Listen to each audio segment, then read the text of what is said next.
अस्सलाम वालेकुम third year. आज के लेक्चर का आगाज़ करते हैं बेटा। हमारा नेक्स्ट टॉपिक है लीनियर इनइक्वालिटीज़।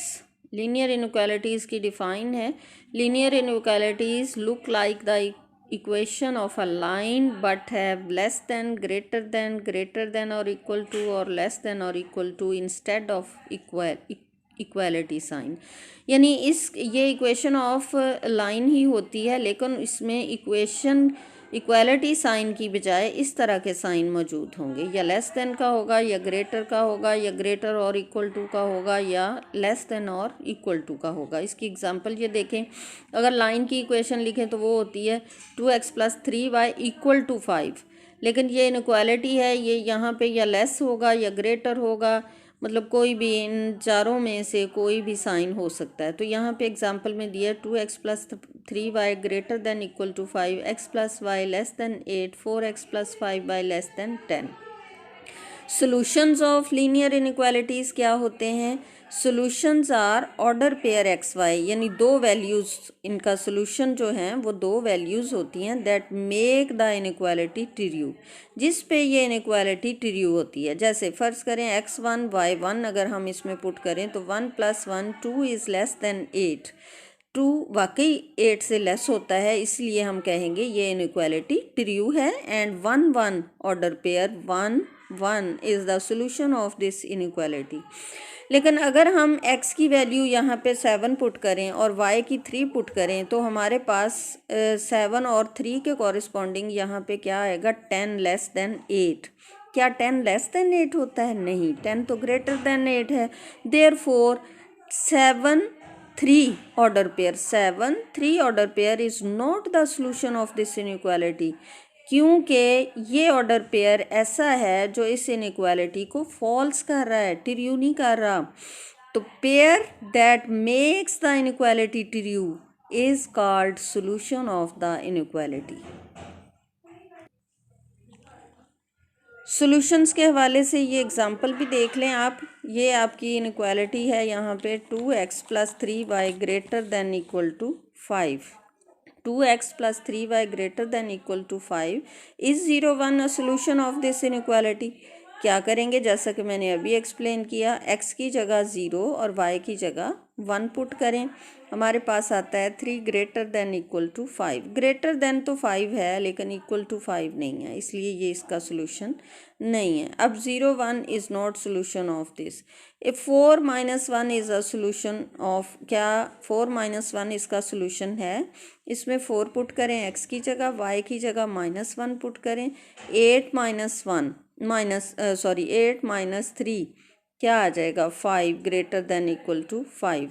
तो यहाँ पे भी 5 = 5 है। ये इनइक्वालिटी मुकम्मल ट्रू नहीं है, आधी जो है, आधी इसकी स्टेटमेंट जो है वो ट्रू हम कह सकते हैं और आधी जो है वो फॉल्स कह सकते हैं। तो इनइक्वालिटी में जो सिंबल्स यूज़ होती हैं, लेस देन कहते हैं इसको कहते हैं ग्रेटर देन, इसको कहते हैं लेस देन और इक्वल टू, इसको कहते हैं ग्रेटर देन और इक्वल टू, इसको कहते हैं नॉट इक्वल टू। अब लिखने में हम कैसे लिखेंगे कि अगर 2 इस तरफ है 3 इस तरफ है तो ये ट्रू होगी। 2 is less than 3, 5 is greater than 4। ये इनइक्वालिटीज़ का थोड़ा सा इसकी सिंबल्स के बारे में आपको नॉलेज होना चाहिए। नेक्स्ट हमारा टॉपिक है रूल्स फॉर इनइक्वालिटीज़, के रूल्स क्या होते हैं। किसी भी इनइक्वालिटी में हम कोई भी नंबर ऐड या सब्ट्रैक्ट कर सकते हैं बोथ साइड पे, बिल्कुल जैसे एक इक्वेशन में करते हैं, ठीक है।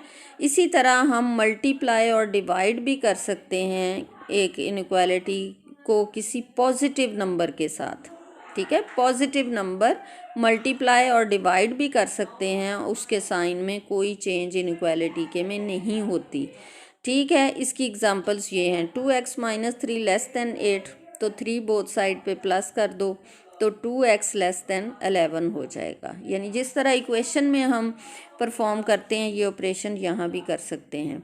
डिवाइड 2x लेस देन 11 है, अब 2 से डिवाइड कर दें बोथ साइड पे, x लेस देन 11/2। ये दोनों ऑपरेशन हमने सही किए हैं, यानी बोथ साइड पे कुछ ऐड कर देना या बोथ साइड पे किसी पॉजिटिव नंबर से डिवाइड कर देना इस इनइक्वालिटी को अफेक्ट नहीं करता। ये स्टार्ट से ही लेस देन थी और लेस देन ही रही। अब ये साइन अफेक्ट कब होता है? ये अफेक्ट उस वक्त होता है जब हम मल्टीप्लिकेशन और डिवीजन में किसी नेगेटिव नंबर से मल्टीप्लाई या डिवाइड करते हैं। जैसे ये एक इनइक्वालिटी है, इसको अगर हम -2 से डिवाइड करेंगे तो फिर ये वाला साइन जो है ये उलट हो जाता है। ये एग्जाम्पल देखें, हमारे पास है -3x + 7 less than equal to 13। ये रूल लिखा हुआ है, इफ़ यू मल्टीप्लाई और divide by a negative number you must flip the inequality sign, यानी उलट कर देना है, आपने उसको पलटा देना है। अब ये हमारे पास एक इनइक्वालिटी है, इसको हल करने के लिए हम क्या करेंगे, बोथ साइड पे पहले 7 सब्ट्रैक्ट करेंगे। क्योंकि हमने x की वैल्यू कैलकुलेट करनी होती है तो हमने बाकी सारे नंबर आहिस्ता आहिस्ता ख़त्म करने होते हैं। यहाँ से 7 कैसे ख़त्म होगा, अगर इसको सब्ट्रैक्ट कर देंगे, बट ऑन बोथ साइड करना होता है ऑपरेशन, जो भी करना होता है। तो -3x less than equal to 6 हो गया। अब यहाँ पे x की वैल्यू कैलकुलेट करने के लिए हमें -3 से डिवाइड करना पड़ेगा, और जब हम -3 पे डिवाइड करेंगे इस इनइक्वालिटी को तो जो sign less than equal to था वो ग्रेटर देन इक्वल टू हो जाएगा और x ग्रेटर देन और इक्वल टू -2। यहाँ हमने क्या किया, फ्लिप किया है इस साइन को, इनइक्वालिटी साइन को, when we divide by a negative number. ये भी एक बड़ा इम्पॉर्टेंट रूल है इनइक्वालिटी का, जो आप लोगों ने याद रखना है। इसको आप यूँ भी समझ सकते हो कि देखें हमारे पास 2 जो है वो लेस देन 3 है।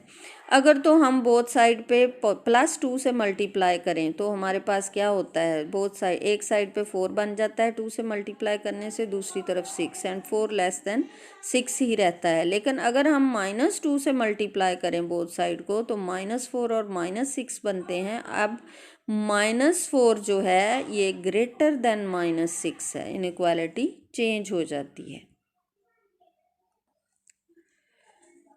थर्ड ईयर अब हम देखते हैं कि इनइक्वालिटीज़ को सॉल्व कैसे करना है। इनइक्वालिटी को सॉल्व हमने बिल्कुल वैसे ही करना है जैसे हमने इक्वेशंस को किया। 7x + 9 greater than equal to 10x - 12। तो सबसे पहले हम x जो वैल्यूज़ हैं उनको एक साइड पे शिफ्ट कर लेंगे। 7x - 10x + 9 greater than equal to -12। पहले स्टेप में क्या किया, सिर्फ 10x को लेफ़्ट पे ले गए हैं और ये इधर पॉजिटिव था, इधर आके माइनस हो गया। अब 7x - 10x is -3x + 9 greater than और इक्वल टू -12। यहाँ पे आ गया आपके पास -3x ग्रेटर देन और इक्वल टू -12। अब इस नंबर को इधर ले आए, ये इधर प्लस हो रहा था, दूसरी तरफ आके माइनस हो गया। -3x ग्रेटर देन और इक्वल टू -21। अब x की वैल्यू कैलकुलेट करनी है तो इसको भी ख़त्म करना होगा। Therefore we will divide by -3, and when we divide an inequality by a negative number we flip the inequality, therefore it will become less than or equal to instead of greater than or equal to। तो यहाँ पे हमने क्या किया, इस inequality को बिल्कुल opposite में बदल दिया। ये ग्रेटर इक्वल टू थी, यहाँ लेस इक्वल टू कर दिया, -3 से बोथ साइड पे डिवाइड किया, तो ये रूल अप्लाई किया है। तो यहाँ पे x आ जाएगा लेस देन और इक्वल टू 7। ठीक है, ये हमारा सोल्यूशन है। अब आप जानते हैं रियल लाइन जो होती है वो क्या होती है। रियल लाइन एक ऐसी लाइन होती है जिस पे बीच में ज़ीरो होता है, राइट पे तमाम पॉजिटिव नंबर होते हैं और लेफ़्ट पे सारे नेगेटिव नंबर। मैंने थोड़े से शो किए हैं नेगेटिव। ये ज़ीरो है बीच में, थोड़ा सा मैं इसको बड़ा करके आपको दिखाती हूँ। ये 0 है, ये 1 2 3 4 5 6 7 8 9 सो ऑन, ये चलती जाती है इन्फिनिटी तक। और इधर -1 -2 -3 ये भी चलती जाती है इन्फिनिटी तक। अब ये जो सोल्यूशन है ये रियल लाइन पे हम कैसे शो करते हैं, यहाँ पे हमारी x less than equal to 7 है हमारा सोल्यूशन, तो ये है 7। 7b इंक्लूड है, यहाँ एक फिल्ड सर्कल लगाएंगे हम।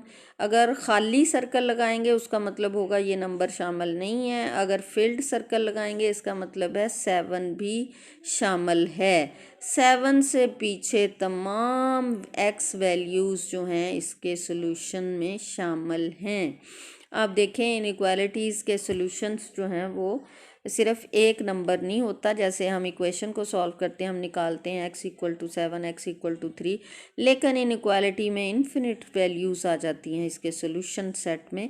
तो ये 7 and all values less than 7 इसके सॉल्यूशन में हैं। तो यहाँ 7 और 7 से पीछे मैंने लाइन को थोड़ा सा मोटा कर दिया है ये शो करने के लिए कि ये जो वैल्यूज़ हैं इसके राइट पे ये सॉल्यूशन का हिस्सा नहीं है, ये बारीक लाइन है, ये मोटी लाइन है और ये डॉट फिल है, जिसका मतलब है 7 भी सॉल्यूशन में शामिल है। इससे अगला हमारे पास जो इनइक्वालिटी है वो दूसरी तरह की आ गई है कि अगर हमारे पास दो इनइक्वालिटीज़ एट ए टाइम हों, यानी t+4 less than 10 greater than -9, फिर हमने कैसे सॉल्व करना है।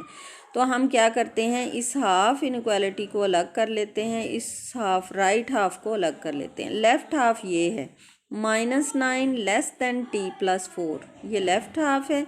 एक इनइक्वालिटी अलग कर ली, दूसरी इनइक्वालिटी इधर वाली है t+4 लेस दैन 10। ठीक है, अब दोनों को हम सॉल्व करते हैं। पहले क्या करना है कि हमने ये जो माइनस हमारे पास यहाँ पे -9 है, हम 4 को इस साइड पे शिफ्ट करेंगे, ये इधर प्लस हो रहा था इधर आके माइनस हो गया, लेस दैन t आ गया, -13 लेस दैन t आ गया। ठीक है, यानी यहाँ पे क्या वैल्यू आ गई, t ग्रेटर देन -13, अगर इधर से पढ़ें तो -13 लेस देन t। अब दूसरी इनइक्वालिटी जो राइट साइड की हमने लिखी थी t+4 लेस देन 10, उसको इसी तरह हल करते हैं। t की वैल्यू कैसे आएगी कि 4 को दूसरी तरफ शिफ्ट कर दें, t लेस देन 6 हो गया। अब हमारे पास ये दो आंसर आए हैं, t less than 6 t greater than -13, तो इन दोनों को यहाँ हम मिला के लिख देंगे t less than 6 t greater than -13। Third year अगर हमने इस सॉल्यूशन को रियल लाइन पे शो करना हो, जैसे कि हमने पिछले solution x less than equal to 7 को शो किया, यहाँ एक चीज़ देखें कि यहाँ इक्वालिटी साइन नहीं है, t लेस दैन 6 है, ग्रेटर देन -13 है। सबसे पहले तो हम रियल लाइन बनाते हैं, ये 0 है, इस पे 1 2 3 4 5 6 राइट साइड पे पॉजिटिव नंबर हैं, लेफ़्ट पे सारे नेगेटिव नंबर हैं। अब t लेस दैन 6 का मतलब है 6 से छोटी तमाम वैल्यूज़, 6 शामिल नहीं है क्योंकि यहाँ t इक्वल टू 6 का साइन नहीं है। तो 6 पे हम एक खाली सर्कल लगाएंगे जिसका मतलब है 6 शामिल नहीं है, लेकिन 6 से पीछे लाइन को मोटा किया है जिसका मतलब है इससे पीछे तमाम वैल्यूज़ शामिल हैं। लेकिन यहाँ साथ ही एक दूसरा नंबर भी है ग्रेटर देन -13, यानी इधर से भी इसको बंद कर दिया है कि इधर भी ये जो वैल्यूज़ हैं ये चलती नहीं जा रही, बल्कि कहाँ तक हैं, -13 तक हैं, -13 से आगे नहीं जा सकते because t is greater than -13, -13 के राइट पे और 6 के लेफ़्ट पे हैं वैल्यूज़। और इधर भी वही मसला है कि चूँकि इक्वल टू का साइन नहीं है तो इसलिए -13 जो है हमारा ये शामिल नहीं है इसके अंदर। तो -13 पे भी हम एक खाली सर्कल लगाएंगे, फील्ड सर्कल नहीं लगाएंगे, जैसा कि हमने ऊपर वाले क्वेश्चन में 7 पे लगाया था, क्योंकि वहाँ इक्वालिटी साइन था, वहाँ 7 भी सॉल्यूशन में शामिल था, इसलिए उसको भी मोटा करके फिल करके लिखा। यहाँ -13 और 6 को खाली सर्कल से शो करेंगे और बीच में पूरी लाइन जो है उसको हम मोटा कर देंगे, जिसका मतलब है ये तमाम वैल्यूज़ जो कि -13 और 6 के दरमियान हैं, these all are the solution of this inequality. Third year next हमारा टॉपिक आएगा linear inequalities with absolute values, उसको हम डिस्कस करेंगे इंशाल्लाह अगले लेक्चर में। और ये मैं आपको बता दूं कि हमारे लेक्चर जो हैं फ्राइडे तक हुआ करेंगे, Monday Tuesday Wednesday Thursday Friday और सैटरडे हमारा जो है वो ऑफ हुआ करेगा। तो मुझे उम्मीद है आप लोगों को आज का लेक्चर समझ में आ गया होगा। बहरहाल जो प्रॉब्लम हो वो पूछ सकते हैं।